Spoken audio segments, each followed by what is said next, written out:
तस्मै श्री गुरुवे नमः।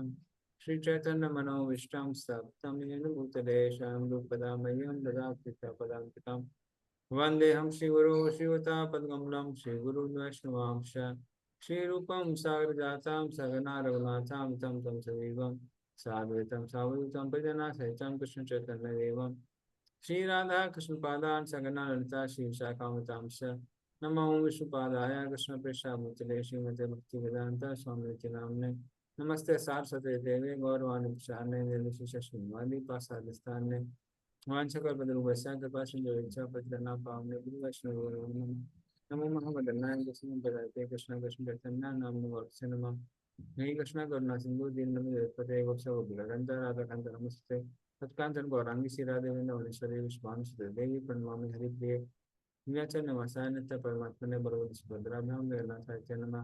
जय श्री कृष्ण चैतन्य प्रभु नित्यानंद श्री राधा स्वरूप गौर भक्तवृंद हरे कृष्ण कृष्ण कृष्ण हरे हरे हरे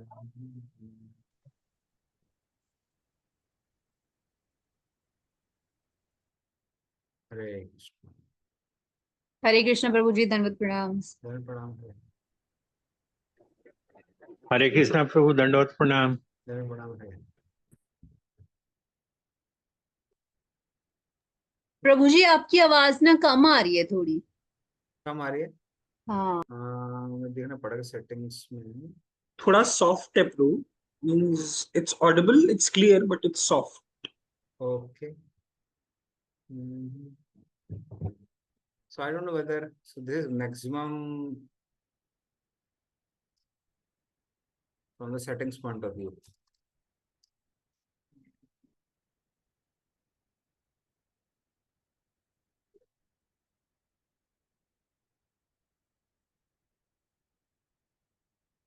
पता नहीं कोई I don't know what is the problem today. No problem प्रभु जी, मैं हेडफोन्स यूज कर लेती हूँ, आई थिंक उससे थोड़ा बेटर हो जाएगा। You can please start. मैं देखता हूँ अगर कुछ और भी हो सकता है तो एक मिनट।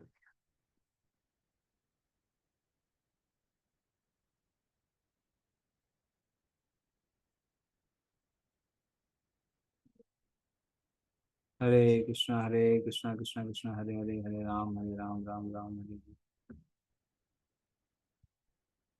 लाउडर प्रभु, अच्छा लाउडर। हाँ अब देखिए कुछ चेंज आया। अब बेटर आ रहा होगा। हाँ यस यस प्रभु, परफेक्ट। यस प्रभु जी, मच बेटर ना। चलिए ठीक है। संधम नियम यथयो यम कर्त हेतिम जयु स्वराट इव निपान खनित्रनिंद्रः। पर इसका अर्थ होता पर हरे कृष्ण। ऐसी जीव अवस्था में न तो कृतिवृत्ति से मन को वश में करने की, न ही मानसिक तर्क या ध्यान करने की आवश्यकता रहती है, जैसे कि ज्ञानियों तथा योगियों द्वारा किया जाता है। मनुष्य ऐसी विधियों को उसी प्रकार त्याग देता है जिस प्रकार स्वर्ग का राजा इंद्र कुआं खोदने का कष्ट नहीं उठाता। तात्पर्य, कोई गरीब आदमी पानी की आवश्यकता के कारण कुआं खोदता है और खोदने का कष्ट झेलता है। इसी प्रकार जिनका दिव्य बोध कमजोर है, वे या तो मानसिक चिंतन करते हैं या इंद्रियों को वश में करके ध्यान करते हैं, किंतु वे नहीं जानते कि जब कोई परम पुरुष भगवान की दिव्य प्रेम पूर्ण सेवा में वास्तव में संलग्न होता है तो इंद्रियों का ऐसा नियंत्रण तथा आध्यात्मिक पूर्णता एक साथ प्राप्त हो सकती है। इसीलिए महान मुक्त जीवात्मा भगवान के कार्यकलापों को सुनने और अपने जपने की इच्छुक रहती है। इस प्रसंग में इंद्र का उदाहरण अत्यंत उपयुक्त है। स्वर्ग का राजा इंद्र इस ब्रह्मांड में बादल लाने की व्यवस्था करने तथा व्यवस्था कराने के लिए नियंत्रणकारी देवता है। अतः उसे अपनी व्यक्तिगत जलपूर्ति के लिए कुआं खोदने का कष्ट उठाने की आवश्यकता नहीं रहती है। उसे अपने लिए कुआं खोदना हास्यास्पद होगा। इसी प्रकार जो वास्तव में भगवान की प्रेम की सेवा में लगे हुए हैं, उन्हें जीवन का परम लक्ष्य प्राप्त हो चुका है। अतः उनके लिए भगवान का वास्तविक स्वभाव जानने या उनके कार्यकलाप को जानने के लिए कल्पना करने की आवश्यकता नहीं रह जाती। नहीं, ऐसे भक्तों को भगवान की काल्पनिक या वास्तविक सत्ता के विषय में चिंतन की आवश्यकता पड़ती है, क्योंकि वास्तव में भगवान की दिव्य प्रेम पूर्ण सेवा में लगे हुए हैं अतः शुद्ध भक्त पहले से ही कल्पना तथा ध्यान से मिलने वाले फल प्राप्त कर चुके होते हैं। अतः जीवन की वास्तविक स्थिति इसी में है कि भगवान की दिव्य प्रेम भक्ति में लगे रह जाए। हरे कृष्णा। हाँ, तो ये जो श्लोक है ये जो परमात्मा और ब्रह्म का ध्यान करने वाले हैं उनके बारे में बताया गया है। तो जैसे भक्ति में हमारा साधना और साध्य एक होता है, जो योगी सन्यासी इत्यादि जो लोग परमात्मा या फिर ब्रह्म का ध्यान करते हैं उनके लिए ऐसा नहीं होता है। तो जब उनको अपनी साधना का लक्ष्य मतलब साधक प्राप्त हो जाता है, उसके बाद में वो साधना का सम्मान नहीं करते हैं। क्यों? क्योंकि उसकी आवश्यकता नहीं है। तो जैसे ऑफकोर्स भक्ति शास्त्र में हमने एलोबरेटली डिस्कस किया था उसको, कि जो ज्ञानी होते हैं वो कब तक ज्ञान का कल्टीवेशन करते हैं? जब तक उनकी अविद्या का नाश नहीं होता है।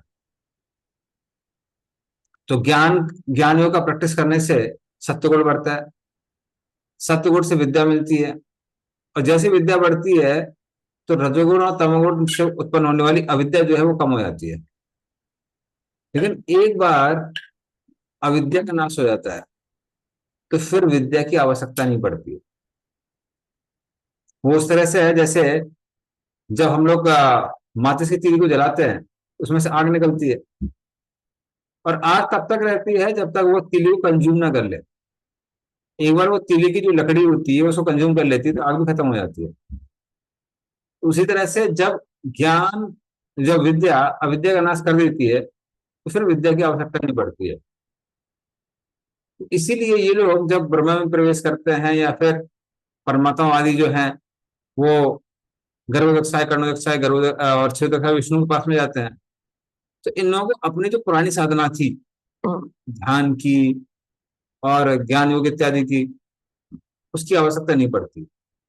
तो वो लोग क्या करते हैं उसका त्याग कर देते हैं।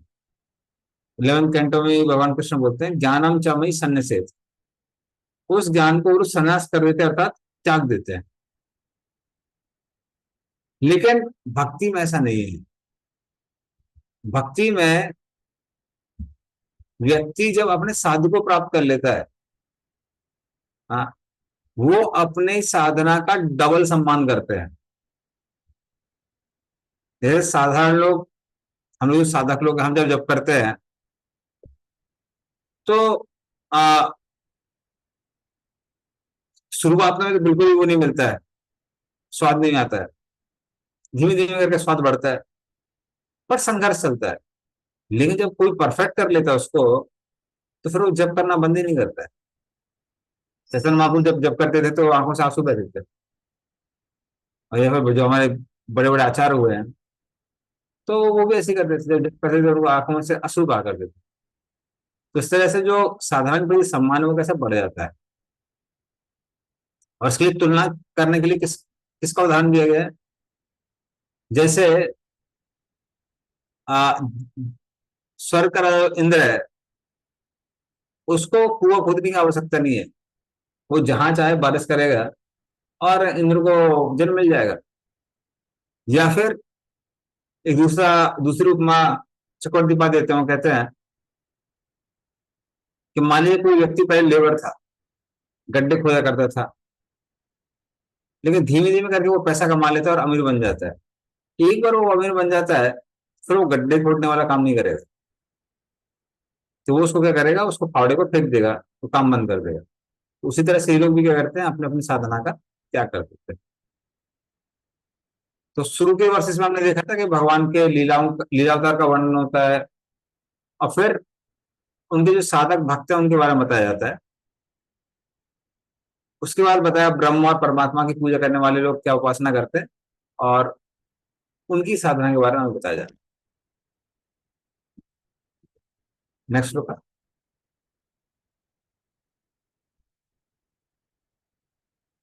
सा श्रेयसामपि विभुर्भगवान् यतो अस्य भावा स्वभाव तस्य सता प्रसिद्धिः देहे स्वधातु विगमे अनुविशीर्यमाणे व्योमेव तत्र पुरुषो न विशीर्यते अजः। पढ़िए इसका अर्थ और तात्पर्य।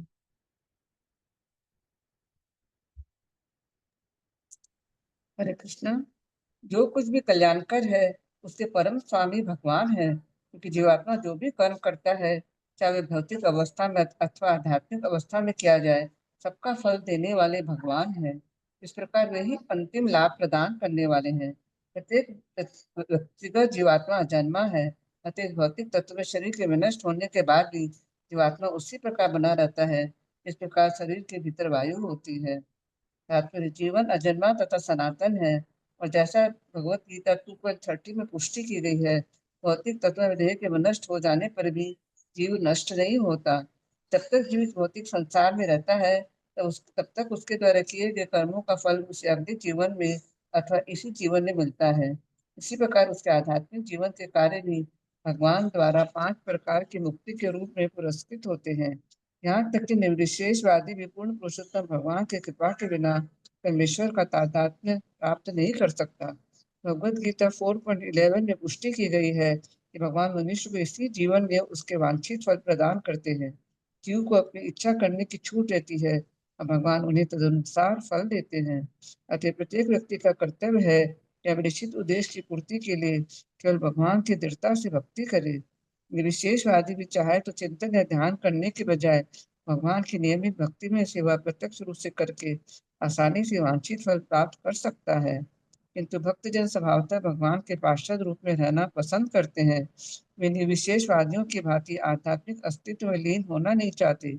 अतः भक्तजन अपनी स्वाभाविक प्रवृत्ति के अनुसार भगवान के दास, मित्र, पिता, माता तथा जुगल प्रेमी बनकर मनवांछित उद्देश्य की प्राप्ति करते हैं। भगवत भक्ति को 9 दिव्य विधियां तथा श्रवण, कीर्तन इत्यादि और ऐसी सरल तथा स्वाभाविक भक्ति में सेवाओं का अनुसरण करके भक्तगण उच्चतम पूर्णता प्राप्त करते हैं, जो ब्रह्म के साथ तदाकार होने की अपेक्षा कहीं श्रेष्ठतर है। अतः फलों ब्रह्म के विषय में अतः भक्तों को ब्रह्म के विषय में मनन करने अतः शून्य पर कृत्रिम रूप से ध्यान करने की कभी सलाह नहीं दी जाती। फिर भी भूल कर भी यह नहीं सोचना चाहिए कि इस वर्तमान देह के विनाश के बाद ऐसी दूसरी देह नहीं होती जिससे भगवान के साथ आमने सामने आकर के उनका संग किया जा सकते। जीव तो अजन्मा है, ऐसा नहीं है कि भौतिक देह की उत्पत्ति के साथ जीव प्रकट होता हो। दूसरी ओर इस भौतिक शरीर का विकास जीव की इच्छाओं के फलस्वरूप भी होता है। इस प्रकार जीवात्मा की इच्छा से भौतिक शरीर का विकास होता है। अतः आत्म तत्व से भौतिक शरीर जीवनी शक्तियों से उत्पन्न होकर अस्तित्व में आता है। क्योंकि जीव शाश्वत है अथवा शरीर के भीतर वायु की तरह विद्यमान रहता है। शरीर के भीतर तथा बाहर वायु ही वायु रहते हैं। अतः जब बाहरी आवरण अथवा भौतिक शरीर नष्ट हो जाता है, जीवित स्फुलिंग का अस्तित्व शरीर के वायु की भांति बना रहता है और अंतिम लाभ प्रदान करने वाले भगवान के निर्देशानुसार जीव को उचित आध्यात्मिक शरीर प्रदान किया जाता है, जो भगवान से उनकी संगति के लिए उपयुक्त होता है। वो संगति स्वारूप्य, समान शारीरिक लक्षण, सालोक्य, भगवान के साथ उसी लोक में रहने की समान सुविधा, राष्ट्रीय भगवान की तरह समान ऐश्वर्य की प्राप्ति तथा सामीप्य भगवान के साथ समान संगति रूप में होती है। भगवान इतने दयालु है, यदि कोई भक्त भौतिक संपत्ति से अकलुषित अथवा अमृषित भक्ति में सेवा का चरण पूरा नहीं कर पाता, तो उससे किसी भक्त या धनी परिवार में दूसरा जन्म प्रदान करके बिना किसी जीवन संघर्ष से पुनः अवसर प्रदान किया जाता है, जिससे वह अपने जीवन के शुद्धिकरण की शेष प्रक्रिया को पूरी कर ले और इस देह को त्याग करने पर तुरंत ही अपने घर भगवत धाम को वापस जा सके। इसकी पुष्टि भगवत गीता में हुई है। इस प्रसंग में श्री जगदेव गोस्वामी प्रभुपाद के भागवत संदर्भ में विस्तृत जानकारी उपलब्ध है। एक बार आध्यात्मिक जीवन प्राप्त करके भक्त निरंतर उसी में बना रहता है, जैसे कि पिछले श्लोक में कहा जा चुका है। हरे कृष्णा। धन्यवाद। तो बिना भगवान की भक्ति किए हुए किसी भी व्यक्ति को अपने जीवन का लक्ष्य प्राप्त नहीं हो सकता है। वो हम देखेंगे ये जो थीम है ये बहुत बार आती है भागवतम में। न युज्य माने भक्ता भक्ति कृतात्मनि सद्रस्ति सेवा पंथा योगी नाम ब्रह्म सिद्धे। तो कोई भी हो, कर्म योगी, ज्ञान योगी, अष्टांग योगी इत्यादि, उनको ब्रह्म की प्राप्ति नहीं हो सकती जब तक वो भगवान की पूजा नहीं कर सकते, भगवान की पूजा नहीं करते हैं। क्यों? तो यहाँ से परमात्मा और ब्रह्म की पूजा के बारे में नहीं बताया, भगवान की पूजा के बारे में बताया हुआ है। सहस्रेषाम अपि विभुर भगवान, एग्जैक्टली भगवान वर्ड यूज किया गया है इस श्लोक में। इसका मतलब उनको भी साथ में भक्ति करनी पड़ेगी। तो भक्ति एक्चुअली क्या प्रोवाइड करती है, तो ये जो है यहाँ पे विभुर भगवान, भगवान बोला गया है। तो भक्ति जो एक्चुअली है उससे व्यक्ति की प्रोग्रेस होती है, स्पिरिचुअल प्रोग्रेस। फिर बाकी चीजें क्यों बनाई गई हैं? बाकी चीजें बनाई गई हैं ताकि व्यक्ति सत्व गुण की धीरे धीरे वृद्धि करेगा और वो अपने प्रोसेस को कंटिन्यू कर पाएगा। जैसे जिस बच्चे को मान लेते हैं किसी को मोतीचूर के लड्डू पसंद है, तो माँ उसको अगर दवाई दे रही है और वो नहीं खा रहा है, तो माँ मदर कई बार क्या करती है, उसके अंदर दवाई रख देती है और मोतीचूर के लड्डू उसको खिला देती है। अब उसका अट्रैक्शन मोतीचूर के लड्डू से है, दवाई से नहीं है। पर उसकी बीमारी मोतीचूर के लड्डू से ठीक नहीं होगी, वो कैसे ठीक होगी? वो दवाई से ही ठीक होगी। तो उसी तरह से जो ज्ञानी हैं, योगी हैं, इन सबको ब्रह्म की प्राप्ति किसकी वजह से होगी? वो जो साथ में भक्ति कर रहे हैं उसकी वजह से होगी। लेकिन बाकी चीजें क्यों रखी जाती हैं? ताकि उनको एंटरटेन करके रखा जाए। ऑफ कोर्स एक रीजन और है, क्योंकि बहुत सारी प्रोसेस है वो व्यक्ति को सत्वगुण में लाने में हेल्प करती है। तो जैसे कर्मकांडी है, तो उनका अटैचमेंट होता है रिचुअल्स से, कि जब तक रिचुअल्स नहीं होंगी तब तक अच्छा नहीं लगता है। जैसे कई बार स्कॉल में लोग आते हैं, देखते हैं अरे भाई यहाँ पे घंटा कहाँ गया, घंटा नहीं दिखाई दे रहा है। हाँ, घंटा बजाने के बाद लगता है कि हमें मंदिर में आए। या फिर वो ऊपर देखते गोपुरम, कई मंदिरों में गोपुरम नहीं होता तो बोलता है गोपुरम कहाँ गया, कैसा मंदिर है। तो वो रिचुअल से बड़ा अटैच होता है। तो ऐसे लोगों के लिए रिचुअल बताई जाती है, बट उनको भी स्वर्ग की प्राप्ति कब होगी? जब साथ में वो क्या करेंगे, ओम का उच्चारण करेंगे या फिर कुछ यज्ञ वगैरह में भगवान विष्णु को आहुति देंगे। उस तरह से जो ज्ञानी होते हैं वो नेचुरली डिटैच होते हैं। तो उनको अगर आप नहीं बोलेंगे कि ब्रह्मचर्य का पालन करना है, सुबह सुबह जल्दी उठना है, ठंडे पानी से नहाना है सर्दियों में, या फिर ग्रंथों को गहराई से अध्ययन करना है, संस्कृत सीखना है, तो वो उनका जो इंटरेस्ट है वो इंटरेस्ट नहीं आएगा। जैसे कई बार जो उस तरह के लोग होते हैं वो भक्ति में आते हैं तो वो बोलते हैं अरे इतने आराम से कंक्लूजन क्यों दे दिया, इतना क्लियरली बोल दिया, वो मजा नहीं आया। कुछ थोड़ा सोचते विचारते बार बार संस्कृत का अध्ययन करते तब समझ में आता तो कोई मजा आता। तो इस तरह से उनको वो सब दिया जाता है। फिर जो लोग जिनके अंदर कंट्रोल से मेंटलिटी बहुत होती है, तो उनको बोला जाता है आप कंट्रोल करना है। बोले हाँ। बोले क्या कंट्रोल करना है? अपनी सांसों को कंट्रोल करिए। तो फिर कपालभाति वगैरह करते हैं, सांसों को कंट्रोल करते हैं। हाँ, तो फिर उनको वो सब चीज अच्छी लगती है। तो वो सब उनको प्रोसेस से अटैच करने के लिए है। और जो प्रोग्रेस होती है, प्रोग्रेस प्राइमरी किसकी वजह से होती है? वो साथ में जो भक्ति कर रहे हैं उसकी वजह से प्रोग्रेस होती है। तो मेन प्रोग्रेस की वजह से होती है। बाकी चीजें उनको सत्वगुण में लाने में हेल्प करती है, सत्वगुण के स्तर। और ब्रह्म की प्राप्ति किससे होगी? वो भगवान से होगी। क्यों? क्योंकि भगवान ही हर तरह के रिजल्ट्स को देने वाले हैं। जो लोग ब्रह्म की प्राप्ति कर रहे हैं वो भी अल्टीमेटली भगवान का ही आभा है ना, उनके शरीर से निकलने वाली प्रेरणा है। तो जब तक भगवान उसको नहीं देंगे तब तक वो ब्रह्म की प्राप्ति कैसे करेंगे? तो ऐसे ही से गिव आउट रिजल्ट, बहुत सारे रिजल्ट देने वाले हैं भगवान। तो जो शुद्ध भक्त है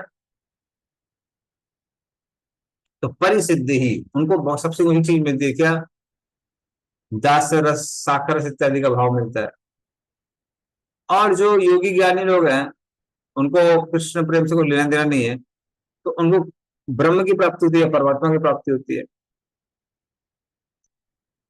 लेकिन कोई पूछ सकता है कि ठीक है, लेकिन मान लीजिए कोई भक्ति कर रहा है और मान लीजिए या फिर कर्म ज्ञानों की इत्यादि कर रहा है, अगर उसको परफेक्शन प्राप्त नहीं होता तो क्या होगा? तो भगवान रिजल्ट कैसे देंगे? तो उसमें जैसे प्रभुपाद जी ने भी तात्पर्य में बताया और आचार्य लोगों ने भी टिप्पणी की है, तो वो व्यक्ति अपनी साधना को नेक्स्ट लाइफ में कंटिन्यू करता है, तो उस तरह से उसको भी रिजल्ट मिल रहा है, ऐसा नहीं कि रिजल्ट नहीं मिल रहा है।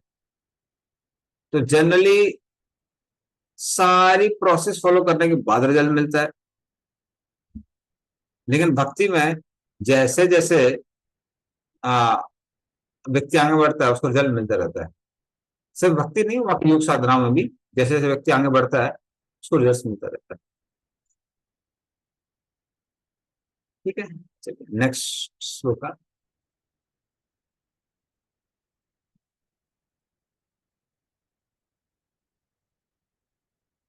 सोयम ते अभिहितस्तात भगवान विश्व भावनः समासेन हरे नान्यत् अन्यस्मात् सत् असच्चयत्।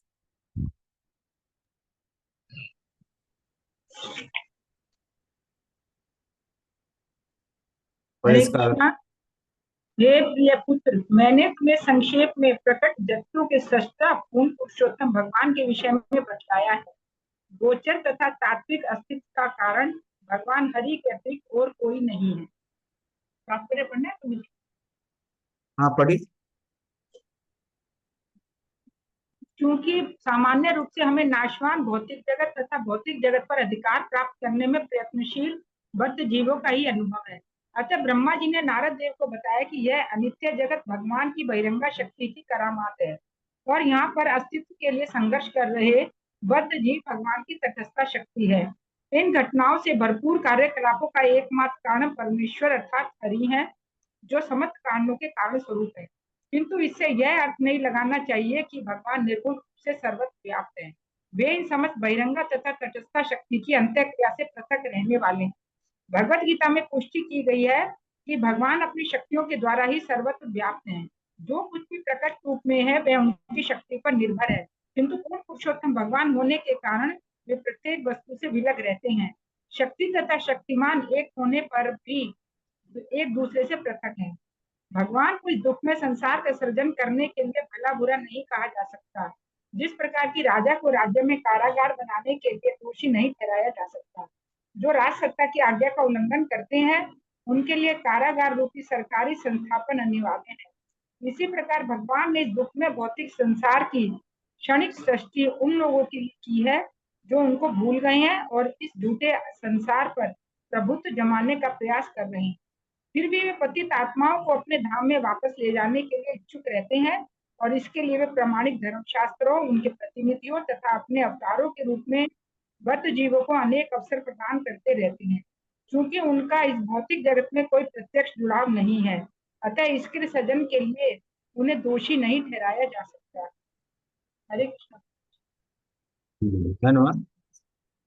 तो इस श्लोक में ब्रह्मा जी के जो भी 3 चैप्टर उन्होंने अपने वो दिए, एक्सपीरियंस शेयर किए, उसकी समरी दी हुई है इस चैप्टर में। तो यह ब्रह्मा जी क्या बोलते हैं? ब्रह्मा जी कहते हैं सत, सत मतलब अफेक्ट, जो कि ये भौतिक संसार है। तो ये भौतिक संसार जो है जिसे सत कहते हैं, और असत मतलब जो इसका कारण है, कारण जीव है। क्योंकि जीवों की इच्छा थी कि वो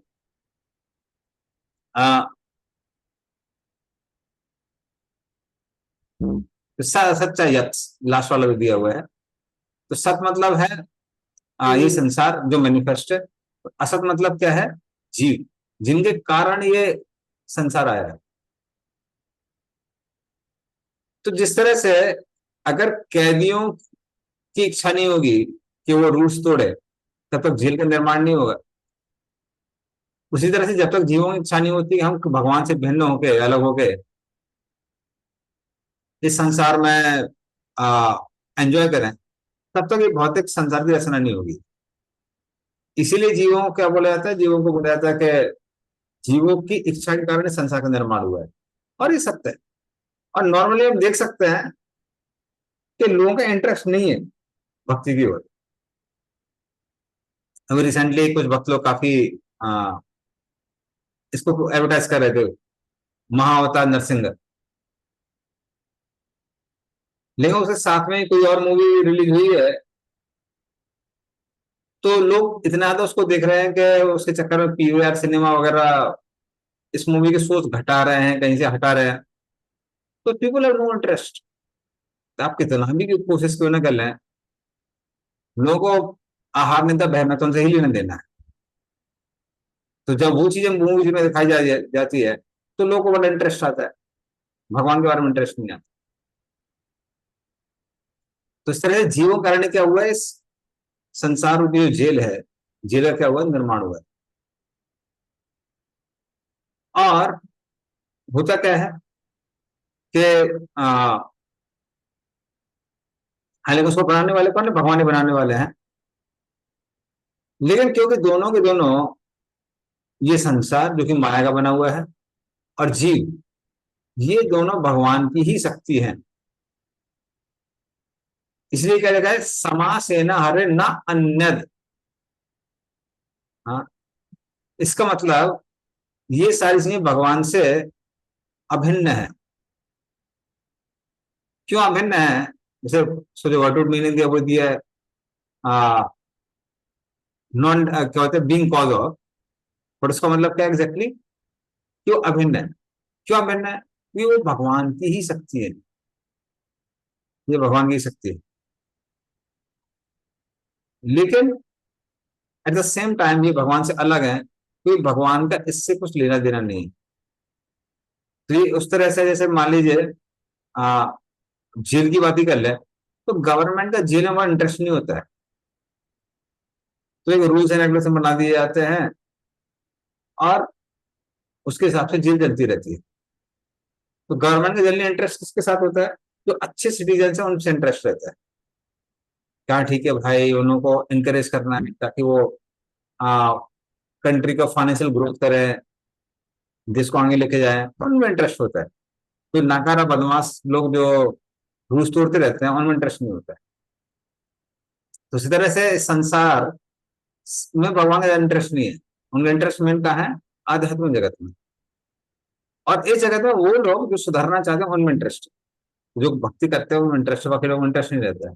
बाकी लोगों के लिए भगवान ने सारे देवता बना रखे हैं, रूल्स रेगुलेशन बना रखे हैं, और वो सारी चीजें उसके अनुसार होती रहती है, फिर इंडिफरेंट। इसी को अचिंत्य भेदाभेद कहते हैं। और लोग, ये कृष्णा एनर्जी, हम लोग कृष्ण की ही शक्ति है, ये संसार भी कृष्ण की शक्ति है, लेकिन भिन्न किस तरह से? तो भगवान का इससे ज्यादा, इसमें ज्यादा इंटरेस्ट नहीं। उस तरह से कैसे ये सारी चीजें भिन्न है। प्रभु जी, सत का मतलब तो इटर्नल है, तो क्यों यहाँ फिर सत का मीनिंग मैनिफेस्टेड अथवा मटेरियल वर्ल्ड दिया गया है? एक्चुअली एक एक वर्ड के बहुत सारे मीनिंग आते हैं, मीनिंग होते हैं। सत सत का कई बार मीनिंग होता है कॉज एंड इफेक्ट। हाँ, जैसे सत मतलब यहाँ पे कॉज इफेक्ट लिखा हुआ है, और असत मतलब कॉज लिखा हुआ है, तो वो भी इसका मीनिंग है। तो निरुक्ति डिक्शनरी के अनुसार एक एक वर्ड के लग बहुत सारे मीनिंग होते हैं, और जो समय फिट होता है हमारे वर्ड्स के अनुसार, तो उस हिसाब से प्राइमरी मीनिंग ढूंढी जाती है कि हाँ प्राइमरीली ये वाले जो वर्ड्स हैं ये जगह फिट कर रहे हैं, और उस हिसाब से आचार्य लोग उसको ट्रांसलेशन देते हैं, और फिर कमेंट्री में जस्टिफाई भी करते हैं कि क्यों ये वर्ड्स चूज किए गए। तो हम देखते हैं प्रभुपाद ने इसलिए उसके बारे में, सत्य सत्य के बारे में परपुट में दिया हुआ है, मैनिफेस्टेड वर्ल्ड, जीवा, इन सब के बारे में लिखा हुआ है।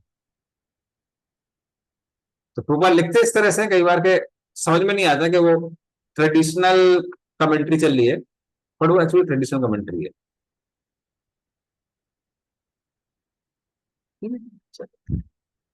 नेक्स्ट श्लोक।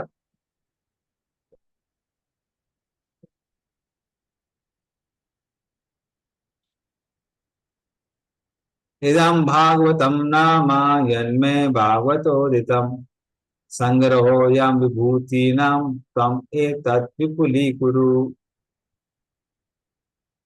पढ़िए इसका अर्थ और तात्पर्य।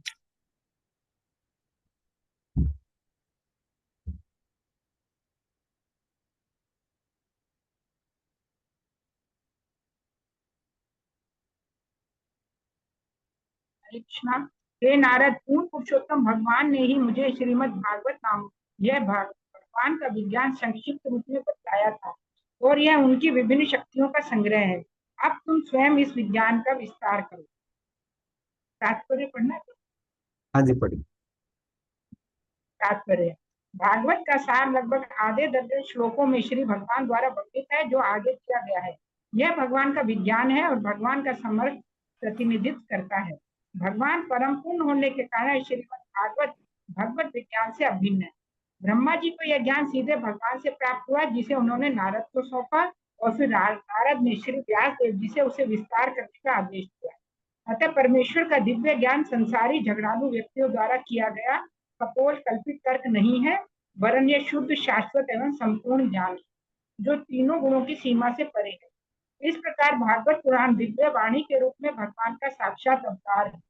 अतः मनुष्य को चाहिए कि वह इस ज्ञान को भगवान से ब्रह्मा, ब्रह्मा से नारद, नारद से व्यास, व्यास से सुखदेव गोस्वामी, सुखदेव गोस्वामी से सूर्य गोस्वामी से श्रृंखला में चल जा रही गुरु शिष्य परंपरा में भगवान के प्रामाणिक प्रतिनिधि से प्राप्त करे।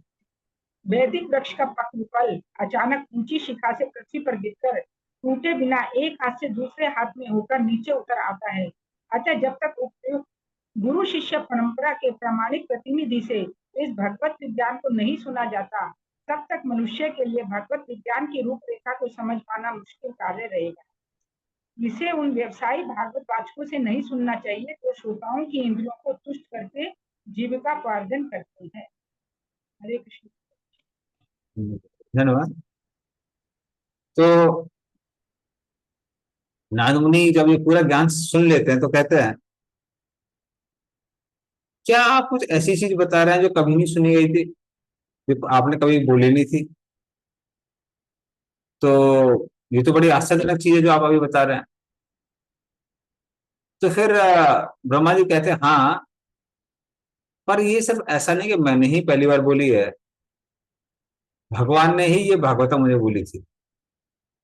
तो इसको साधारण शास्त्र मत मानो, क्योंकि इसमें भगवान की सारी विभूतियां हैं भागवतम में। हाँ, और विभूति का मतलब क्या है? ये भगवान का ही अवतार है। तो उस तरह से भगवान शासक रूप से भागवतम के रूप में रहते हैं। इसी तुम अब क्या करो, इस भागवतम का प्रचार प्रसार करो और उसको सब जगह लोगों को बांटो। तो इस तरह से गुरु परंपरा में ये भागवतम नीचे आती है धीमे धीमे करके, और ये भगवान का ही अवतार है।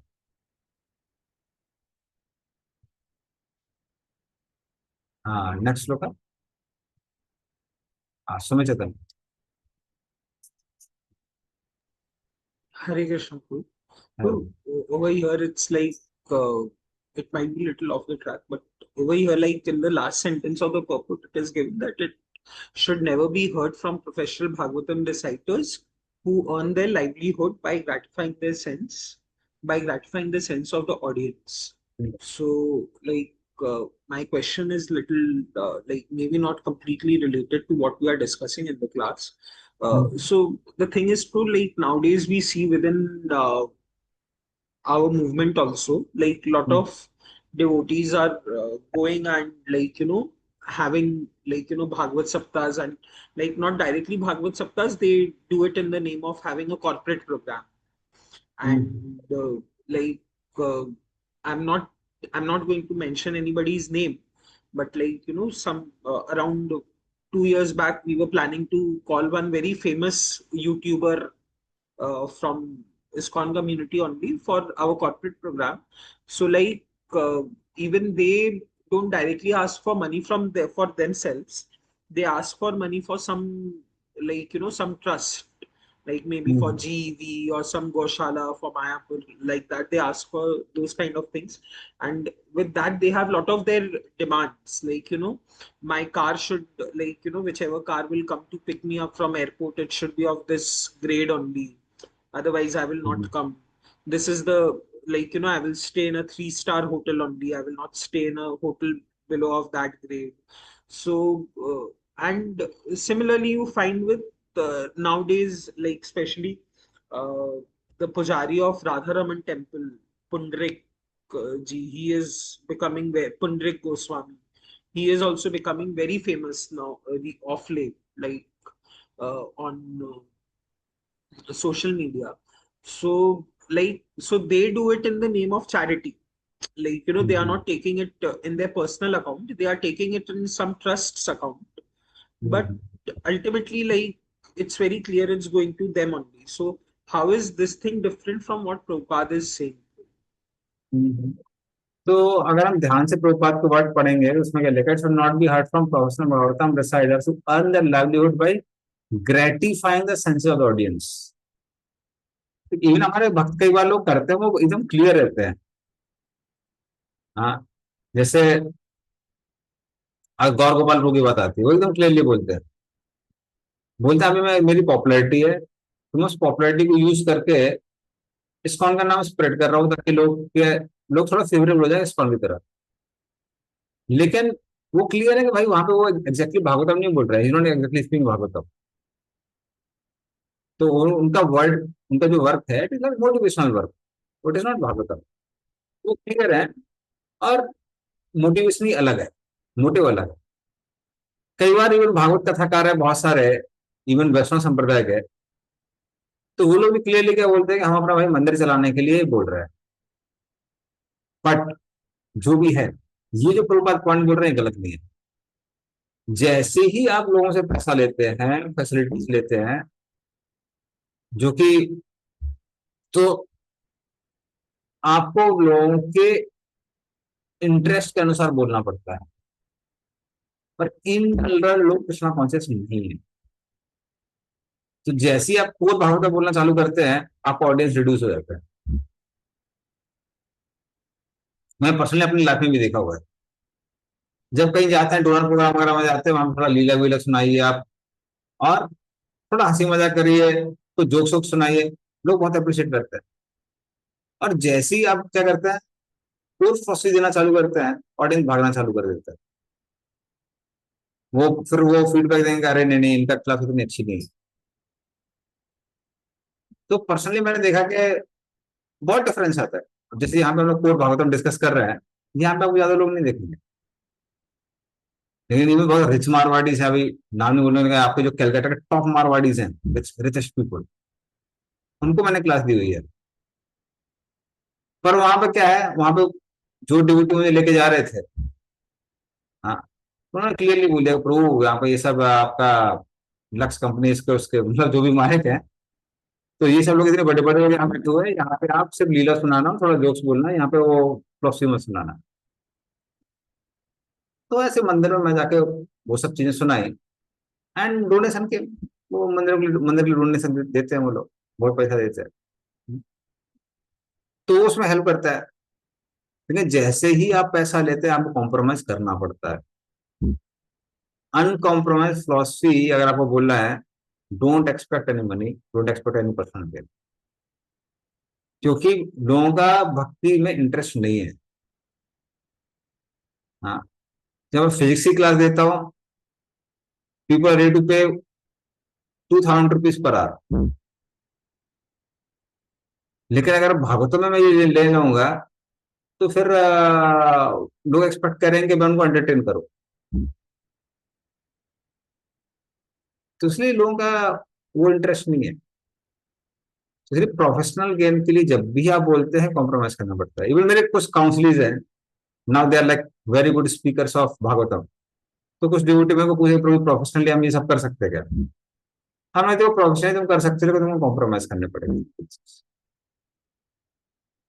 तो ठीक है, आप एक अच्छा वर्क कर सकते हैं कि हाँ, बाहर के लोग इतना फालतू चीज सुन रहे हैं, उसके जगह आप ठीक है, आप थोड़ा सा मिर्च मसाला आके थोड़ी सी भागवतम बोल दीजिए। लेकिन फिर उसमें क्या होता है, उसमें जो हरी कथा बोलने का जो आनंद होता है, जो सेटिस्फेक्शन व्यक्ति को मिलता है, वो नहीं मिलेगा। और उसको भी समझ में आता है कि ऑडियंस में बहुत चेंज नहीं होता है। तो ये जो प्रिंसिपल है हमेशा स्टैंड करता है, जैसे आप ऑडियंस को प्लीज करने की कोशिश करेंगे, आपको कॉम्प्रोमाइज करना ही पड़ेगा। वो कोई ऑप्शन बचा नहीं। अदरवाइज आप देखिए कई बार भक्त लोग बोलते हैं कि नहीं नहीं, you have to speak in entertaining sense. Bhaktivinoda Thakur के सॉन्ग्स वगैरह, नरोत्तम दास ठाकुर के सॉन्ग्स के एंटरटेनिंग नहीं है, एंटरटेनिंग है, बट फिर भी क्योंकि भक्तिविनोद ठाकुर ने ज्यादा उपन्यास लिखे हैं, जो भी उस समय के ग्रेटेस्ट पोएट्स हैं और राइटर्स हैं भक्तिविनोद ठाकुर के टाइम, उनके कंपेरिजन में इतने सारे उन्होंने सॉन्ग्स लिखे हैं, फिर भी वो कहीं नाम नहीं आता है। और ये जो जिन लोगों ने बकवास लिखी हुई है, थर्ड क्लास चीज है, उनका बड़ा नाम है बंगाल के अंदर, आप हिस्ट्री बुक्स में उनका नाम देख सकते हैं। तो इसलिए लोगों का इंटरेस्ट नहीं है, बाकी फिर इंटरेस्ट नहीं है। तो जैसे ही आप प्योर चीजें देंगे तो वो कॉम्प्रोमाइज करनी पड़ेगी, चलिए ऑडियंस कम हो जाएगा। और अगर मान लीजिए ज्यादा ऑडियंस को सेटिस्फाई करना है तो कॉम्प्रोमाइज करना ही पड़ता है। इवन आपने नॉर्मली देखा होगा, जैसे आप स्टोरीज वगैरह सुनाना शुरू करते हैं, हम यहाँ गए थे, ये हुआ था, ऐसा हुआ था, वैसा हुआ था, लोग बोलेंगे वाह वाह वाह, पूरी क्या थी। अब प्योर भागवत बोलेंगे तो क्या होता है, लोग भागना शुरू कर देते हैं। तो this principle always states. So, Yes. Prabhuji, like जैसे गौर गोपाल प्रभु का आपने जो एग्जांपल बोला कि ही इज वेरी क्लियर कि I am not speaking Bhagavatam, I am a motivational speaker, तो and he is going and doing for that, but उसमें कैसा होता है many times it is not seen कि okay, he is in saffron and he's a sadhu, and then he is going, and जैसे अगर आप this person is also right now very famous, he has this Gauri Gopal ashram in Vrindavan, so he has also become very famous, and he have you visited his ashram too in Vrindavan?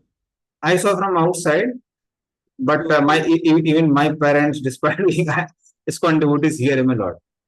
So he also does similar kind of jokes and all, and if a single person, he does a lot of charity, almost 1-2 lakh people eat in his ashram every day. So but then at least he is not wearing that saffron robes.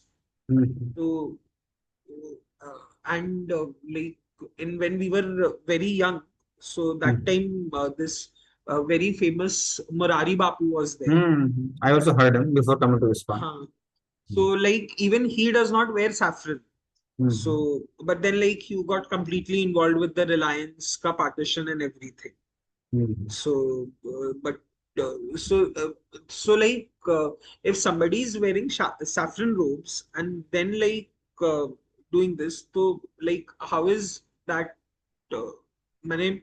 so isn't this जो Prabhupada बोल रही कि then wearing a saffron robes, is it allowed? No, see, this is a more, I would say, organizational issue. It has nothing to do with spirituality. अगर आप reality में course में देखेंगे तो हमारे ISKCON के अंदर जो भी सैफ्रॉन कलर आया है, it is solely for the purpose of preaching and nothing else.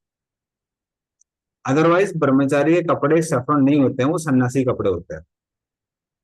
ब्रह्मचारी के ट्रेडिशनल जो वैदिक कपड़े हैं वो है व्हाइट। और ब्रह्मचारी के स्टूडेंट होता है, ब्रह्मचारी के स्टूडेंट होता है, ब्रह्मचारी का काम ये नहीं होता कि गुरुकुल में, पहली बात तो अब देखिए एग्जैक्टली डिफरेंट। धीरे धीरे आप गुरुकुल देखेंगे वो शहरों के बीच में नहीं होता, कहाँ होता तो जंगल में होता। ISKCON के मंदिर हमारे शहर के बीच में होता है। फिर एक वैदिक गुरुकुल होता है, वैदिक गुरुकुल कभी गुरु ये नहीं बोलता था कि अभी हमारा मिशन है कि हमको 1000 गुरुकुल खोलने हैं, all over the world will have gurukuls, वो नहीं था। ISKCON का मिशन क्या है कि नहीं, पृथ्वी ऐसे नगर आदि का हम सर प्रचार होगा, नाम सब जगह हमको प्रचार करना है। तीसरा, जो जनरली ट्रेडिशनल जो ब्रह्मचारी होते हैं वो स्टूडेंट होते हैं, वहां पे study is a focus. ISKCON के अंदर study is not a focus. ठीक है, सुबह भागवतम क्लास होती है वो सब है, बट वो स्टडी फोकस नहीं है। फोकस क्या है कि ऑर्गेनाइजेशन को एक्सपेंड करना है, उसके लिए हमको it is like full time volunteers, वो उस टाइप का है। फिर और क्या डिफरेंस आता है कि क्लोथ्स का भी जैसे मैंने बताया कि ब्रह्मचारी मतलब वो कौन सा क्लोथ्स पहनते हैं, वो व्हाइट रोब्स पहनते हैं, सैफरन नहीं पहनते, सैफरन जनरली सन्यासी लोग पहनते हैं। लेकिन वही रामकृष्ण मिशन में सैफरन वो आराम से दे रहे थे, सन्यास दे रहे थे लोगों को, और उसकी वजह से रामकृष्ण मिशन बढ़ रहा था, तो भक्ति सागर सरस्वती ने सैफरन रोब्स इंट्रोड्यूस किए इवन फॉर ब्रह्मचारीज। तो वो solely for the purpose of preaching. और फिर इवन आप एज ग्रुप भी देख सकते हैं, जनरली लोग ब्रह्मचारी बनते थे 5 साल की एज में। आज 25 साल का हट्टा कट्टा आदमी आके वो ब्रह्मचारी बनता है, उसका खुद का अपना ईगो है, खुद की अपनी वो है, अंडरस्टैंडिंग है दुनिया की, एंड देन ही एंटर्स। तो इसलिए इस्कॉन के अंदर ब्रह्मचारी का पर्पस ही अलग है, वो पर्पस नहीं है जो एक ट्रेडिशनल पर्पस था। इसलिए कई बार ये जो इश्यूज आते हैं और कुछ लोग उसको क्रिटिसाइज करते हैं, सम पीपल प्रेज इट, लेकिन मैं बोलता हूँ कि अरे भाई हम तो वेरी रूट में वी आर नॉट वैदिक इन दिस टर्म्स। हम लोग वैदिक नहीं है, हम लोग वैदिक उससे नहीं जा रहे हैं। तो इसीलिए अब जो गौरव गोपाल वो काम कर रहे हैं, भले वो सैफरन में है, but वो सब उन्होंने फिर वो काम किसने दिया है, उन्हें गुरु महाराज ने ही दिया है। क्यों दिया है? ताकि वो एक बाहर की दुनिया से जो ब्रिज होता है वो ब्रिज बनाएंगे, इस्कॉन के प्रति लोगों का एटमोस्फियर थोड़ा सा फेवरेबल होगा, and then it will help in preaching, वो आदमी प्रीचिंग में हेल्प करेगा। उस हिसाब से आप देखेंगे कि इस्कॉन ब्रह्मचारी का जो एक काम है वो फुलफिल हो रहा है। अदरवाइज ब्रह्मचारी का ये काम नहीं था कि आप जाके ना किसी अमीर आदमी घर में जाके बैठे रहे घंटों तक, उसकी बकवास सुने। कई बार लोग मायावत फिलोसफी बोलते हैं, वो सब सुनते रहे जस्ट क्योंकि आपको पैसा मिलेगा, जैसे मंदिर मेंटेनेंस होगा, तो वो तो सिर्फ मोटिवेशनल बात करनी। पर कई बार जो ब्रह्मचारी लोग दोनों कंट्रीब्यूशन होंगे, ये सब भी करना पड़ता है। मैंने खुद किया है। एक आदमी इतना बकवास मायावाद बोला, मन करता उसको थप्पड़ मार दूं। मैं तो अपना उठने वाला था, कुछ बोलने वाला था, बगल में बैठे हुए ब्रह्मचारी मेरे बार हाथ दबा रहे थे, तो थोड़ा शांत हो जाइए, शांत हो जाइए। पूरा बकवास कर रहा था, लेकिन उसने क्या किया, उसका 20-25 हजार रुपए पर डे किराया ले रहा था वो उसने फ्री दे दिया हॉल। उसकी वजह से हम लोगों ने मिलकर 4 घंटे मायावत फिलोसफी सुनी बस, मैं और मेरे साथ में जो 2 सीनियर ब्रह्मचारी लोग थे और मैं जूनियर था। वो बार बार मेरा हाथ पकड़ के मेरे को ठंडा कर रहे थे, शांत कर रहे थे। तो इसलिए अगर आप उस हिसाब से देखेंगे तो वो जो क्वेश्चन है, I personally don't take it very seriously.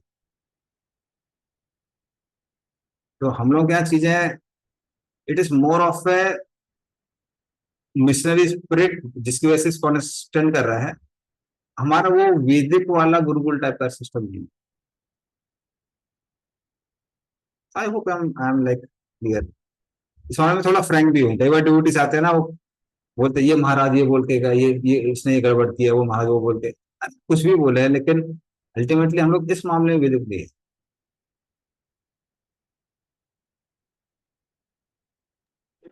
So, Proji, like, how do we then so from ISKCON point of view is clear. And what about these kind of reciters, Pro? जैसे वो जो like Murari Bapu is there, then this Gauri Gopal ashrams, he is there. Specially Pundarik Goswami को तो invite किए थे Nashik temple में, ये जो हाँ। प्रभु जी हैं हाँ ठीक है ठीक है। संकर्षण के। हम्म। So तो no, मैंने पुंडरीक का तो मैंने he is तो उनका quite तो authentic, क्योंकि Prabhupada had also told ना कि Radha Raman temple has the highest standard of deity worship. So then like another one very famous reciter of Ramayana, like Prem Bhushan Ji Maharaj is there.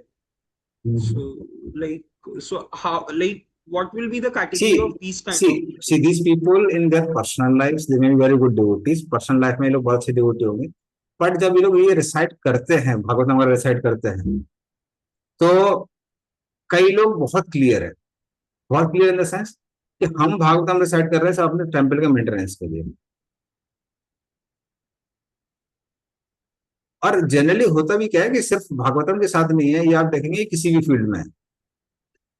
For example case of music, तो traditional classic music होता है, उसको सुनने वाले handful of लोग होते हैं, ज्यादा लोग सुनने के नहीं आते हैं।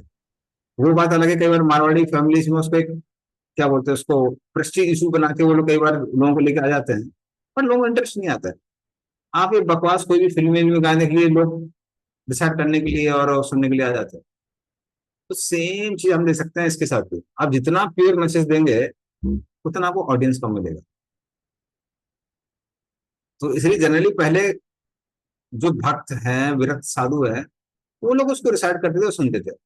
एंड इवन आप भागवतम में स्वयं देख लेंगे, कई बार ऑडियंस कितने रहते हैं, एक ही एक ऑडियंस रहता है। ब्रह्म नारद संवाद अभी हम लोग पढ़ रहे हैं, कौन ऑडियंस है? एक आदमी है, नारद। कपिल देवहूति संवाद, कौन ऑडियंस है? एक ऑडियंस है, माता देवहूति।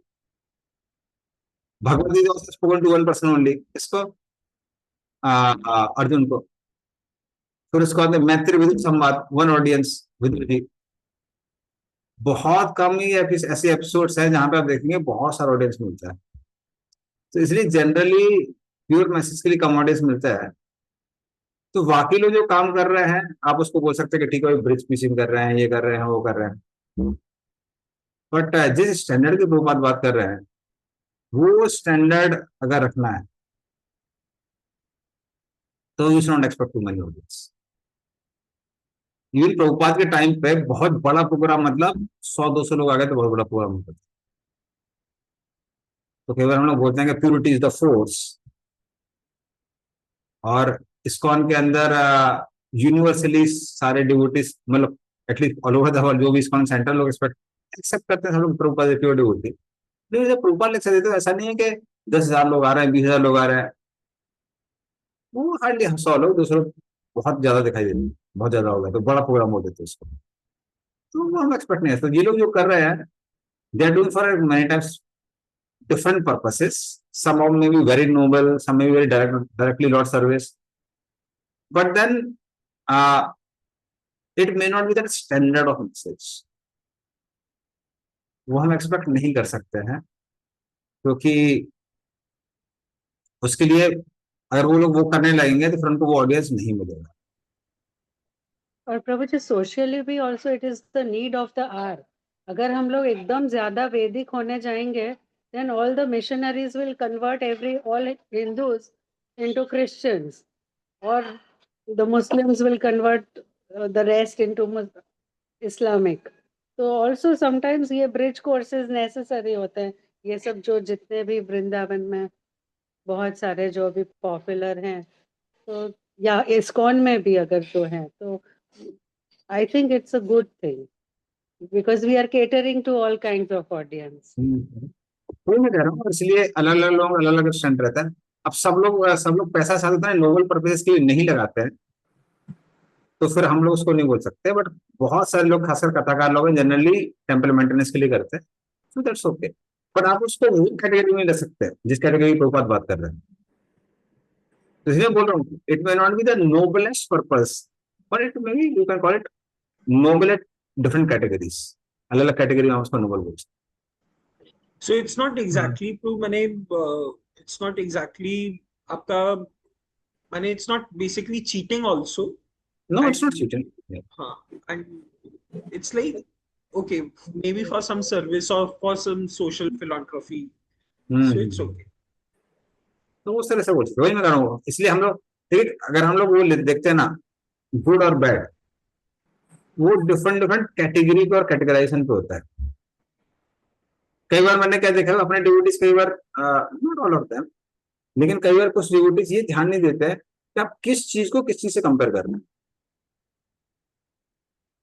तो आप कई बार ये जो भागवतम के साइडर हैं उनको कंडेम करने लगते हैं कि अरे देखो ये लोग प्योर भागवतम नहीं बोल रहे हैं, और वहीं पे उस धर्म के लोग अधर्म को धर्म बना के बोलते हैं। आप उनको प्रेस करते हैं ये लोग कितना अच्छा बोलने वाले हैं, इनकी फिलॉसफी कितनी अच्छी है, बट इसमें उसमें जमीन आसमान का अंतर है। कई धर्मों में गलत काम करने को भी धर्म बताया जाता है, तो इसमें और उसमें बहुत ज्यादा अंतर है। That is knowledge in ignorance, this is at least knowledge in, you can say may not B pure goodness but at least in goodness. तो प्रभु कुछ तो जी एक भगवान बात का। बोलूं? हाँ जी। हाँ, मैं ये कहना चाहता हूँ प्रभु जी कि हमारे पास चाणक्य पंडित का उदाहरण है कि एक बार वो नदी में स्नान कर रहे थे तो एक कोई चाइनीज आया था पर्यटक, उनसे पूछा चाणक्य पंडित के बारे में, तो चुपचाप वो उनको ले गए अपनी झोपड़ी में, और वो झोपड़ी शहर से बाहर था। उसके बाद उन्होंने कुछ काम किया, और काम करने के बाद वो लालटेन बुझा दिया और अपनी मोमबत्ती जलाई, फिर उनसे बातचीत की। तो उनको आश्चर्य हुआ कि ऐसा क्यों कर रहे हैं। तो उन्होंने कहा कि लालटेन राज्य की संपत्ति से चलता था, राज्य का काम किया, इसलिए अब उसको बुझा दिया।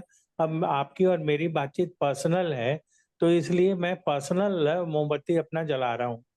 तो वो बड़ा अचंभित हुआ। तो जो आपने कहा अभी कि साफ साफ स्पष्ट निर्देश है कि अगर कोई हमें किसी तरह का आर्थिक लाभ देता है और कथा करवाता है, तो निश्चित रूप से उसके हित को ध्यान में रखते हुए थोड़ा सा उस ढंग से कथा करनी होती है जिससे वो प्लीज हो। तो वहां पर वो वाली भाव नहीं रह पाती है। खुद इसी तरह से पांडव मतलब द्रौपदी का जब चीरहरण हो रहा था, तो भीष्म पितामह क्यों चुप थे? इसलिए चुप थे कि वो राज्य इससे बंधे हुए थे, वो अन्न खा उसका उनको ये मिलता था, अर्थ लाभ मिलता था या जो भी मिलता था, तो इस वजह से उनकी वाणी मौन हो गई थी। तो अगर आप कुछ फेवर इस तरह से लेते हैं, तो आप उस तरह से मुखर नहीं हो सकते हैं। तो ये बात बिल्कुल स्पष्ट है। यहाँ पर स्वामी प्रभुपाद का कथन 100% सही है प्रभु जी। थैंक यू विराट को पांडु के strong assertions. Yes. So that's why it's not right, wrong. This level of purity. Level of purity. They are, Prabhuji, I think they are maintaining the Vedic fabric. Maybe they are not giving them pure Vedic, but at least they are helping us sustain that Vedic culture or maintaining the fabric of the society, Indian society, Indian culture. इसलिए और वो अलग अलग level का वो भी होता है, क्या बोलते हैं उसको, आप बोल सकते हैं कंट्रीब्यूशन। क्योंकि हर किसी के अंदर देखिए कुछ ना कुछ वो हमारे कुछ प्रिंसिपल से एग्री करेंगे, कुछ से नहीं करेंगे, इसलिए बहुत वैरायटी है। जैसे एक व्यक्ति का आपने नाम लिया था, बोलूंगा नहीं, बट तो as a level of purity we accept level of purity.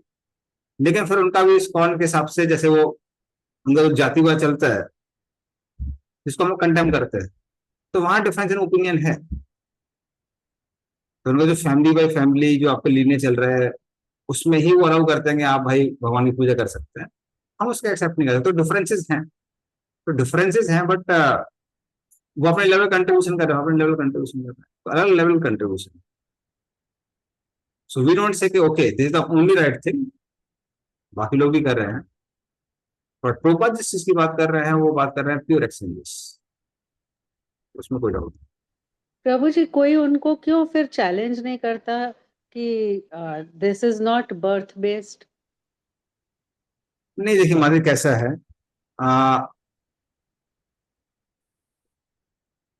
Differences की बात जनरली करंट सिनेरियो में बात कर रहा हूं मैं, वो प्राइवेट होना चाहिए, वो पब्लिक नहीं होना चाहिए। क्योंकि जैसे अगर आप उसको पब्लिक करेंगे तो बाकी जो लोग हैं उसका फायदा उठा लेते हैं। नहीं प्रभु जी, जैसे कि राधा रमन मंदिर है, उसके अंदर ही तो बहुत सारे और भी विद्वान और ऊंचे भक्त, उत्तम भक्त होंगे ना, वो लोग तो इस बात को ला सकते हैं कि दिस नहीं कैन नहीं नॉट नहीं गो वो ऑन नहीं, बर्थ देखिए बेस्ड। दे में ऑल्सो भी कन्विंस्ड अबाउट इट, दे में ऑल्सो भी कन्विंस कि ये सही है। और अगर आप एक मैनेजरल पॉइंट ऑफ व्यू से देखेंगे कि तो may be it is sustainable. अगर मैनेजरल पॉइंट ऑफ व्यू देखेंगे, मैनेजर पॉइंट ऑफ व्यू से क्या कि अगर मेरी लीनेज आफ्टर लीनेज अगर उसको वो दिख रही है, तो long term point of view में एंग्जाइटी नहीं चाहिए कि हमको नया कोई पर्सन चाहिए सेवा करने के लिए। जैसे अभी अगर आप इस्कॉन के अंदर देखेंगे तो इस्कॉन के अंदर कई बार क्या क्या होता है कि ये पुजारी था, वो था, अभी वो चला गया, अभी कोई नया पुजारी ढूंढने के लिए इट इज हेडेक। लेकिन लीनेज में आफ्टर लीनेज चल रहा है तो वो सही है। तो अगर उसको देखेंगे, अगर आप एक फिलोसफिकल व्यू होता है और दूसरा कौन सा है आपका मैनेजरियल व्यू, तो मैनेजरियल व्यू के हिसाब से ओके। और जो आप बोल रहे हैं कई उनके यहाँ स्कॉलर हैं, they may not be convince about us, they may convince about them only, कि हाँ वही सही है। तो इसलिए हमारे उनमें उनमें कुछ डिफरेंसेस हैं। वो उन्होंने एक्चुअली एक वीडियो में एकदम क्लियर भी किया था कि उन्होंने जो इस्कॉन के बारे में बोला कि आप क्लास क्लास करके बोलते हैं और लोगों को इनवाइट करिए। दूसरा मैंने उन्होंने सुना ये, है। हाँ दूसरा उन्होंने जातिवाद वाला भी, वो भी उन्होंने क्लियर डिफरेंसेस बोले थे। तो उनको भी पता है कि वो इस्कॉन के साथ में डिफरेंसेस है, हमको भी पता है। पर जब भी हम लोग कॉमन प्लेटफॉर्म पे बात करते हैं तो उसको कभी भी पब्लिकली करंट सिनेरियो में हाईलाइट नहीं करना चाहिए। और उसका रीजन ये है कि करेंटली वैदिक कल्चर पे ही एक आपदा आई हुई है, जो हमारा वैदिक समाज पे ही आपदा है, तो उसका बाकी लोग फिर कई बार क्या होता है, फायदा उठा लेता है। अदरवाइज जब सिर्फ वैदिक कल्चर ही प्रिवेल करता था भारत के अंदर, उस समय डिबेट्स वेर कॉमन, बहुत कॉमन चीजें थी। हर गली मोहल्ले में आप देखेंगे यहाँ पे दो लोग बैठे हुए हैं और वो आपस में शास्त्रार्थ कर रहे हैं, बट किस पर्पज से, कि हम लोग हायर ट्रूथ समझेंगे इस पर्पज से। तो ये बहुत वैदिक कल्चर में कॉमन था। Intellectualism was a part of Indian culture. तो ये सारी चीजें ओपनली होती थी, मीडिया में आती थी। बट अभी करंट सिनेरियो ये है कि भाई लोगों को स्पिरिचुअलिटी से कोई लेना देना है ही नहीं। भले हम लोग कुछ भी बोलेंगे, कितना भी चीजें स्प्रेड हो गई है, बट जैसे आप देखेंगे ऐसे 30-40 साल पहले अगर भगवान के बारे में कोई मूवी आती थी तो फिर भी लोग जाते थे। अब अभी वो नहीं दिखाई देता, वो इंटरेस्ट बचा नहीं है लोगों का। और भागवतम क्लास वगैरह तो बहुत दूर की बात हो गई। पहले अगर रामलीला होती थी, प्रैक्टिकली पूरा सिटी सेलिब्रेट करता था कि हाँ भाई रामलीला मैदान में अभी वो सब रामलीला होने वाली है, ना पूरा सिटी घूम गया आदमी। अभी नो बडी केयर्स, किसी को ज्यादा कई जगह तो चीजें इतनी डाउन हो गई हैं कि वो सिर्फ जिस दिन रावण दहन होता है उस दिन रामलीला होती है बस। तो लोगों का इंटरेस्ट धीरे धीरे करके कम हो गया, चीजें डिफरेंट अभी बढ़ने से। Prabhuji, ठीक plus है। this the pujaris of this Radharaman temple, they are very respectful also to all the ISKCON sannyasis, and yes yes. they are very favorable overall. Actually common platform पे इस तरह से behave करना बहुत ideal है। हमारे अपने फिलोसफर कंक्लूजन्स हैं, अगले व्यक्ति अगले फिलोसफर कंक्लूजन्स हैं, बट हम उसका सम्मान करते हैं, वो मेरा सम्मान करता है। अब जो हमारे डिफरेंसेस हैं उसमें हम लोग कई बार डिबेट कर सकते हैं, बट वो पर्सनल लेवल पे होना चाहिए और रेस्पेक्टफुल होना चाहिए। तो आइडियल लेवल पे यही बेटर है। बट ये है कि बाकी लोग, जो लोग आपके डिसेंडेंट्स हैं, मतलब या फिर जो नए नए भक्त हैं, उनको थोड़ा मैच्योरिटी होना चाहिए उसको समझने में। वरना कई बार क्या होता है कि कई बार हमारे इस्कॉन के सन्यासी भी अगर कभी सैंकराइट से, मायावादी से जाके मिल लेते हैं, और हमारे भक्त सोचते हैं कि ये भी शुद्ध भक्त है, इनको भी सुनने लगते हैं, इनको भी फॉलो करने लगते हैं, वहां गड़बड़ हो जाती है। तो उनको समझ में आना चाहिए कि ये जो चल रहा है ये कॉमन प्लेटफॉर्म पे चल रहा है, बट आपको अपने जो, Solidarity, हाँ to हाँ bring yes solidarity. Yes yes, but at the same time loyalty जो अपने संप्रदाय की होती है वो हमेशा रखनी चाहिए कि हमें हमारे जो संप्रदाय के लोग हैं हम उनसे ही सुनेंगे और उनको ही फॉलो करेंगे। ओके और चलिए। पुंडरीक गोस्वामी प्रभु जी, मतलब without I don't mean any offence towards them, वो लोग वैसे ओपनली बोलते हैं कि इस्कॉन वाले क्लासेस बोल हर क्लास मतलब क्लास क्लास करते हैं, और वो कभी कभी उस तरह से कमेंट लूजली बोल देते हैं इस्कॉन के बारे में, but they themselves are copying actually ISKCON. उन्होंने निमाई पाठशाला खोली है, and they are to a lot of extent they are also trying to copy the structure of ISKCON, but on open platform they are critical about ISKCON. You see, one thing is that what I personally found is that they are not so critical also. They are not so critical और उसका personally मैंने देखा है कि वो जो हमारे school के डिवोटीज वगैरह आते हैं, कई बार उनको बहुत सम्मान करते हैं। यानी हम थोड़ा सा ऑफ ट्रैक जा रहे हैं, लेकिन कृष्ण चैतन्य महाराज, कृष्ण चैतन्य महाराज जब भी आते हैं उनके जो बहुत ही पर्सनल प्रोग्राम्स होते हैं वो महाराज को लाके बहुत सम्मान देते हैं और उनको पूरा वो करते हैं। एंटरटेन करते हैं। कई बार वो कुछ थोड़ा क्रिटिकल क्यों है, क्योंकि even our devotees have been extremely critical. तो इसलिए आप सिर्फ एक साइड देख रही हैं, आपने दूसरी साइड नहीं देखी हुई है। तो हमारे कुछ डिवोटीज ने इवन कलकत्ता के, ठीक है, तो काफी मिसबिहेव किया हुआ है। उसके कंपैरिजन में जो वो बोल रहे हैं बहुत छोटा है। तो हम सही गलत की बात नहीं कर रहे हैं, हम लोगों में कुछ चीजों में ओपिनियन में डिफरेंसेस हैं कि वो जो कास्ट उसकी बात करते हैं, हम लोग उसको जातिवाद को फॉलो नहीं करते हैं, वर्णाश्रम सिस्टम की बात करते हैं जो कि गुण और कर्म पे बेस्ड है। वो डिफरेंसेस है हमारे साथ, but at the same time as a sadhu we should respect that. और उनको भी करना चाहिए, बट ये है कि हमारे डिवोटीज ने भी कहीं कहीं, जिसको बोलते हैं कल्चरली, कुछ गलतियां की है। और पर्सनली मुझे पता है कुछ डिवोटीज ने तो बहुत भयंकर डांटा हुआ है, इवन कैलकाटा के। So let us not talk about it. प्रभु जी, मेरा एक और सवाल है कि गौड़िया, आफ्टर भक्ति सिद्धांत Saraswati Thakur left his body, there was lot of dispute within Gaudiya temples and between the leaders and all, court kacheri and all of those things. So I have heard in many lectures, even sannyasis talking about it and all, कि actually जो आज गौड़िया जो पूरा group है, it's whether it's actually the original Gaudiya group or not. But then they do not discuss what what ISKCON did in late 70s or early 80s. So matlab, how can they speak so openly about the court kacheri and the disputes that happened in Gaudiya when there was already so many disputes that had happened in late 70s after Prabhupada left and in early 80s and all of those things. So that I always find little matlab, jarring, थोड़ा disturb करता है. नहीं नहीं, देखिए simple चीज है। कई बार devotees क्या करते हैं, जो हमारे बुक्स में लिखा हुआ है उसको रिपीट करते हैं। तो जो लीलामृत में लिखा हुआ है, कई बार डिवोटीज को पढ़ के उसी को रिपीट करते हैं। और वाकई जो मैनुअल इश्यूज है, ऑब्वियसली वो टेंडेंसी रहती है कि हम अपने खुद की चीजें रिवील नहीं करते हैं, बट बाहर जगह जो भी फॉल्ट चल रहा है उसको उस पर ध्यान देते हैं, तो वो जनरली रहता है। तो इसलिए जहां तक मेजर इश्यूज होती है, आइडियली स्पीकिंग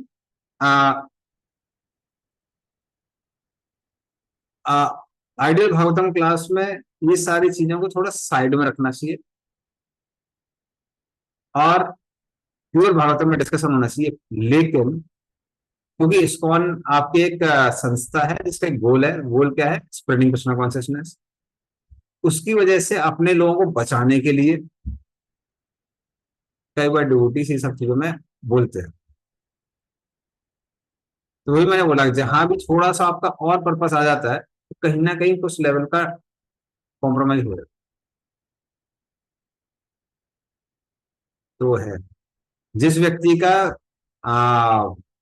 इन सब चीज को लेना देना नहीं है, he can directly speak your Hari कथा एंड डिस्कस हरि, वो आराम से डिस्कस कर सकते हैं।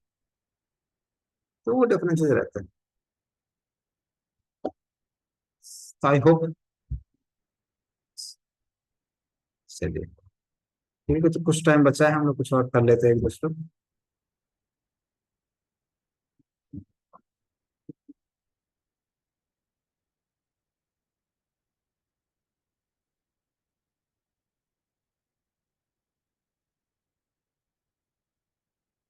यथा हरो भगवती नृणां भक्तिर्भविष्यति सर्वात्मनि अखिलाधारे इति संकल्प वर्णय।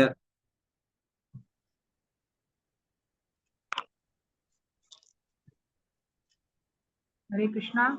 कृपया तुम इस भगवत विज्ञान का संकल्प पूर्वक इस विधि से वर्णन करो, जिससे कि सभी मनुष्य प्रत्येक जीव के परमात्मा तथा समस्त शक्तियों के आधार स्वरूप भगवान हरि के प्रति दिव्य भक्ति उत्पन्न कर सके। तात्पर्य: श्रीमद् भागवत भक्ति में सेवा तथा पूर्ण पुरुषोत्तम भगवान के साथ मनुष्य के संबंध की वैज्ञानिक प्रस्तुति का दर्शन है।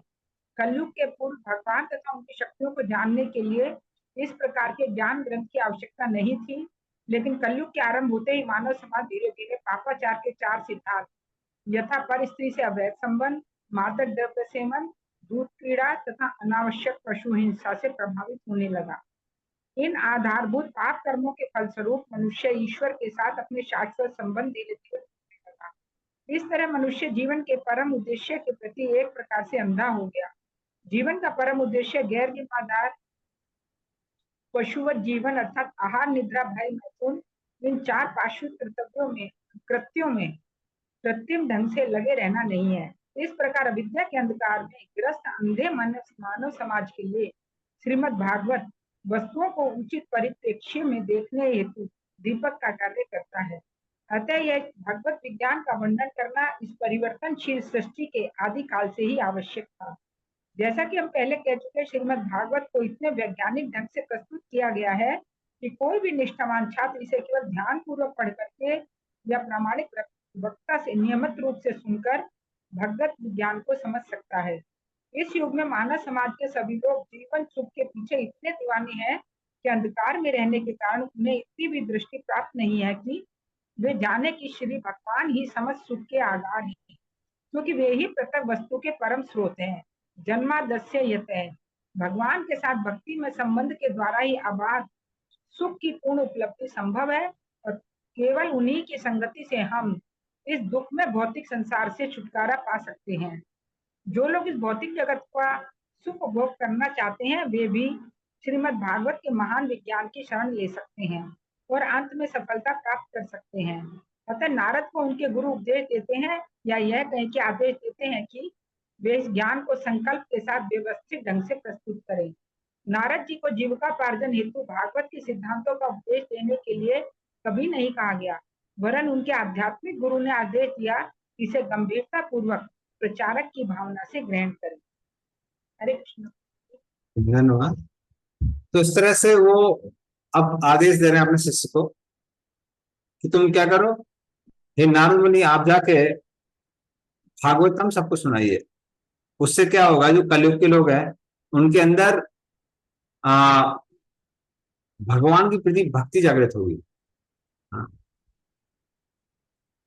तो कला होना से हमेशा पुराना अधुनोदिता है।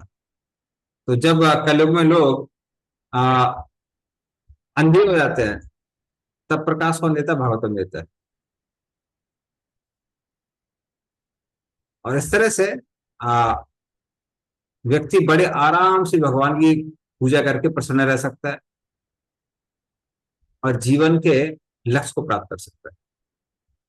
तो अखिलाधार है। अखिलाधार मतलब अगर किसी के अंदर बहुत सारी इच्छाएं भी हैं तो भी वो भगवत प्राप्ति कर सकता है। इसलिए आप क्या करिए, आप उसका प्रचार प्रसार करिए। और ये नारद मुनि को आदेश है किसका? ब्रह्मा जी का। तो इसमें सिर्फ एक ही श्लोक बचा हुआ है, वो भी हम लोग कंप्लीट कर लेते हैं। Will take 4-5 minutes.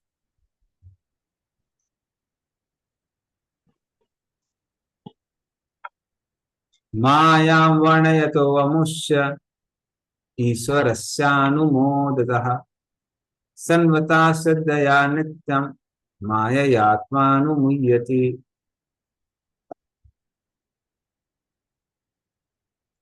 हरे कृष्णा। विभिन्न शक्तियों से संबंधित भगवान के कार्यकलापों का वर्णन, उनकी प्रशंसा तथा उनका श्रवण परमेश्वर की शिक्षाओं के अनुसार होना चाहिए।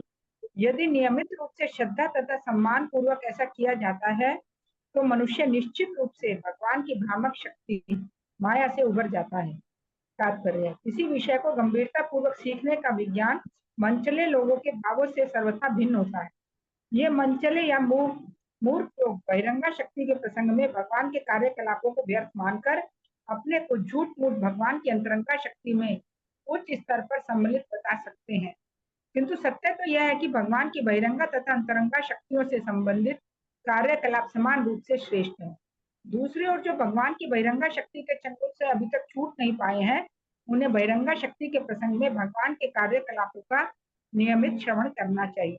उन्हें मूर्खतावश रास लीला जैसे अंतरंगा शक्ति के कार्यकलापों से आकर्षित नहीं होना चाहिए।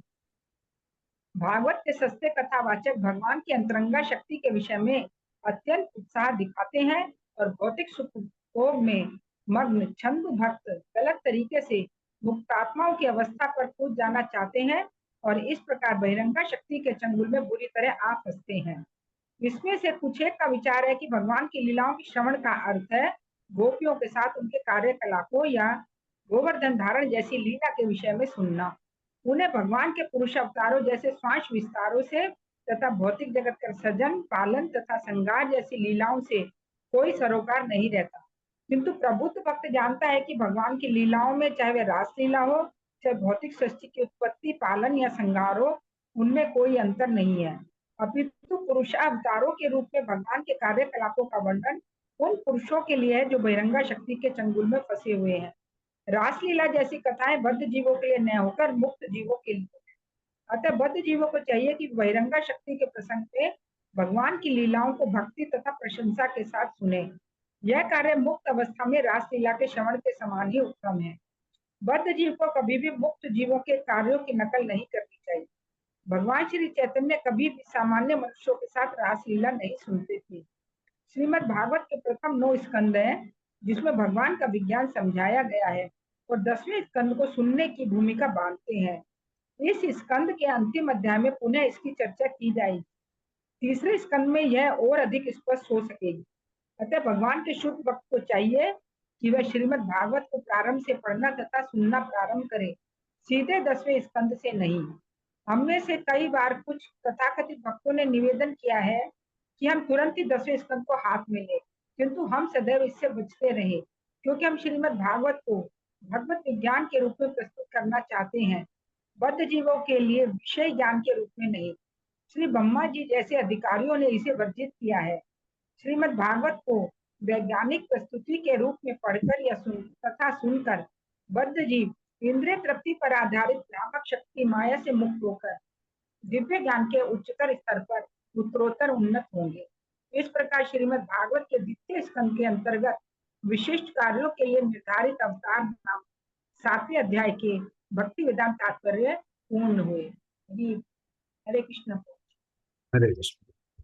तो जब उनको आदेश देते हैं कि आप भागवतम का वर्णन करिए, तो नारद मुनि सोचते हैं कि अच्छा, इसका मतलब मुझे भगवान की गोवर्धन लीला है, रास लीला है, इन सब का वर्णन करना है। लेकिन क्या आप ऐसा बोल रहे हैं कि भगवान की जो माया है इसके बारे में इसका वर्णन नहीं करना है? उसका उत्तर यहाँ पे ब्रह्मा जी दे रहे हैं। वो क्या बोल रहे हैं कि भगवान की जो लीलाएं हैं सृष्टि की, मेंटेनेंस की, विध्वंस की, जो कि गर्भदक्षा, कर्णदक्षा, शिरोदक्षा विष्णु कर रहे हैं, इसका वर्णन माया का वर्णन नहीं है। इसका वर्णन माया का वर्णन क्यों नहीं है? क्योंकि इसमें जो लिखा हुआ है, माया वर्णित अंश ईश्वरस्य अनुमोदितः। तो वर्णिता का मतलब चैंटिंग, कीर्तन। अनुमोदिता का मतलब होता है स्मरणम। सर्वता का मतलब है श्रवण करना।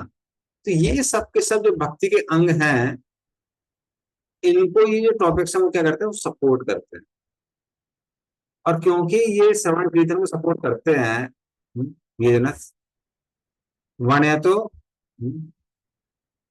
और फिर श्रवणता, अनुमोदिता, तो ये सबके सब जो तीनों हैं, ये तीनों को सपोर्ट करते हैं। कौन सपोर्ट करता है? भगवान की जो माया से रिलेटेड पास्ट टाइम्स है। इसीलिए ये माया नहीं है, बल्कि इनसे क्या होता है कि हम पूरी सृष्टि को भगवान विष्णु से संबंधित देखते हैं। जब हम चीजों को भगवान विष्णु से या भगवान कृष्ण से संबंधित देखते हैं, फिर माया का प्रभाव क्या हो जाता है, खत्म हो जाता है। माया तो आत्मा न मुह्यति। तो वो क्लेरिफाई कर रहे हैं कि ऐसा नहीं कि भागवतम का वर्णन करने का मतलब है कि सिर्फ आप कृष्ण की लीलाओं का ही वर्णन करें। इसका मतलब जो भगवान की माया से रिलेटेड लीलाएं हैं, उनका वर्णन करना भी भागवतम का ही रिसाइटेशन है, उसी का वर्णन करना। तो वो यहाँ पे वो क्लियर कर, ठीक है। तो एंड करते हैं हम। नेक्स्ट क्लास से हम नेक्स्ट चैप्टर स्टार्ट करेंगे। नंतरा श्रीमद् हाँ संडे को संडे को, एग्जाम है ना हम लोग का। वो संडे को एग्जाम है। अरे हाँ हाँ ठीक है ठीक है ठीक है, तो फिर एग्जाम करेंगे संडे को, ठीक है। हरे कृष्णा प्रभु जी, एक रिक्वेस्ट। ठीक है, शुभ प्रभात, ठीक है। वांछा कल्पतरुभ्यश्च कृपा सिंधुभ्यश्च पतितानां पावनेभ्यो वैष्णवेभ्यो शुभ प्रभात की